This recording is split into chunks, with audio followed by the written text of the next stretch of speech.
guys, welcome to my channel, and this is our second vlog in which we'll be talking about chapters 4 to 6 of Murder on the Orient Express. So let's begin.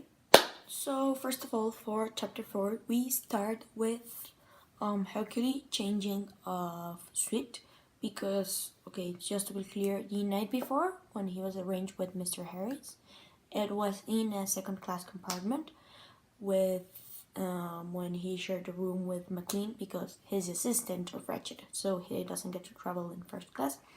But Book made an arrangement and he moved himself, so Hercule could use compartment number 1, which was Book's one previously, and so that he could enjoy the ride in the Orient Express in a first class compartment. Now, this suite is located just next door to the one of Ratchet, and then it's Mrs. Hubbard, which would be like 2 suites behind. And well, just to be clear that we're not adding more characters to the story, Miss Hubbard was previously seen in chapter 3 in the dining room with, it was one of the 2 women dining with Mary, just so we're not adding more characters to the novel than we previously mentioned. And so upon this, Miss Hubbard approaches Hercule and tells him that, well, she's quite afraid of Ratchet, that she's really concerned because the night before, well, the suites like can get connected through a door, and that she heard noises on the night of Ratchet trying to go to her room, so she's quite scared of the man. And well, that quite surprised Hercule and get him thinking of what is going on this train, or what is about to happen. Well, this happens in the conversation between the 2 in the corridor. The Colonel Abruthat and McQueen go to a suite to chat about India and about business. Once this happens, it's the end of day 2, so all the characters are going to the suite to rest and get some sleep. Hercule, now in his first class suite, decides to read for 1 hour or 2 and eventually falls asleep. However, he is awakened at night by what seems to be a noise, a cry, a groan. He can't really describe it. And immediately by the bell ringing, calling the train staff.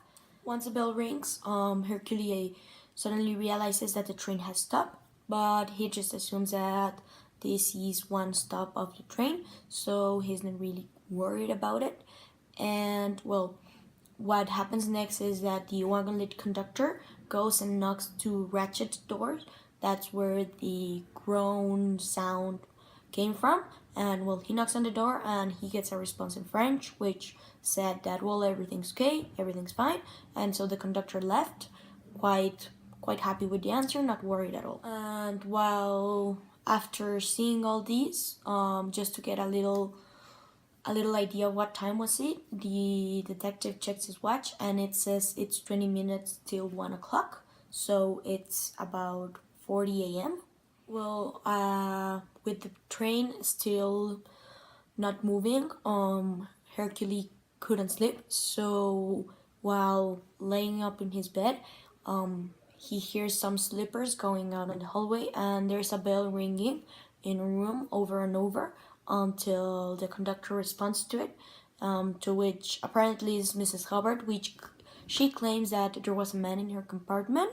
After that, the detective himself rings his bell just to ask for some water and to ask what has happened to the train.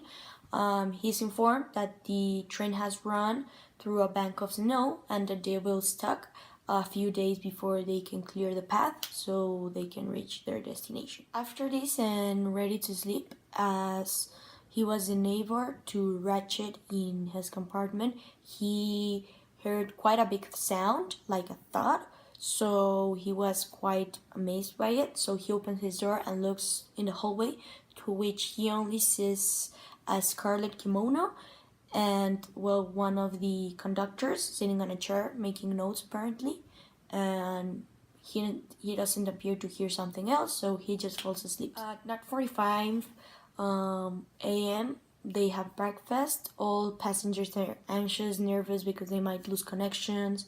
They don't know how many days they will be there stuck, and so there's quite a tension in the room. And well, after this, Book calls Hercule because something has happened, and well, basically, he's called, and we find out that Ratchet has been stabbed to death, and we have a mystery on board the Orient Express.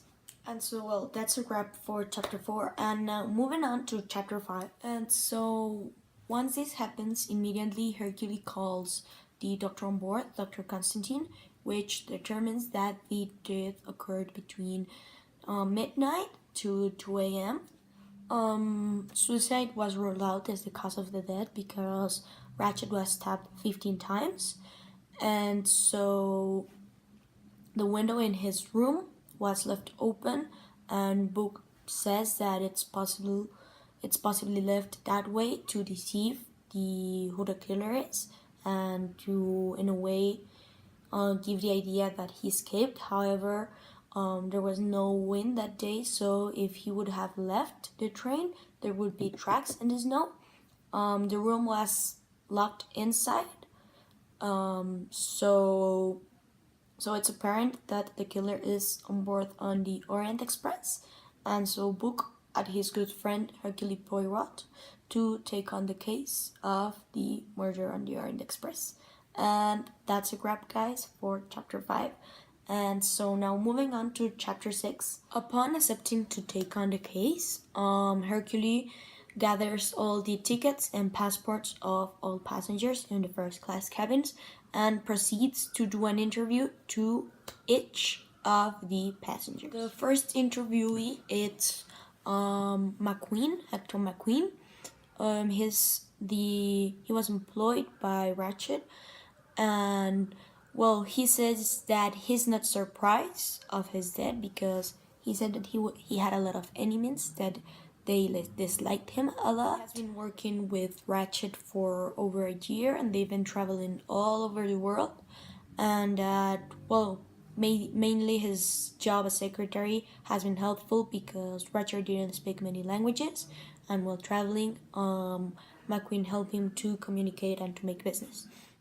In the interview, we also get revealed that Ratchet is American, full name Samuel Edward Ratchet, and that for the past few weeks he has been receiving threats in the mail, and he even hands one of the letters to Hercule, in which he can see that it was not only written by one person but by several, and that, well, that these threats were becoming quite more common as time passed. Once knowing this, McQueen is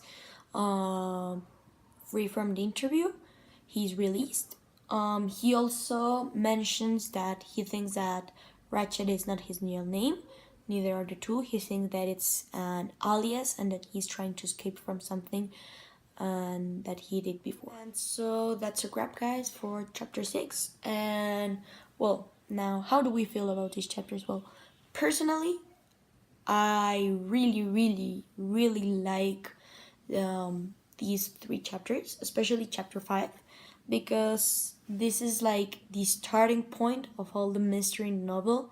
This is where we get the murder on the Orient Express, where we get the title of the novel, where we start seeing clues and little like traces that Agatha Christie is leaving for the reader to try to solve the mystery with the help of Hercule Poirot. But what, at least to me, it really intrigues me the most is when we see the part of that we're hearing sounds, the bells ringing, the slippers in the hallway, the red kimono, which we don't know who's wearing it, who's behind it, the window open, why 15 staffs. I don't know, there's a lot of things, there's a lot of questions to be solved, and it'll happen so fast. By now, I was really hooked on the book because I wanted to know who the killer was. So I really like these 3 chapters because they are like especially setting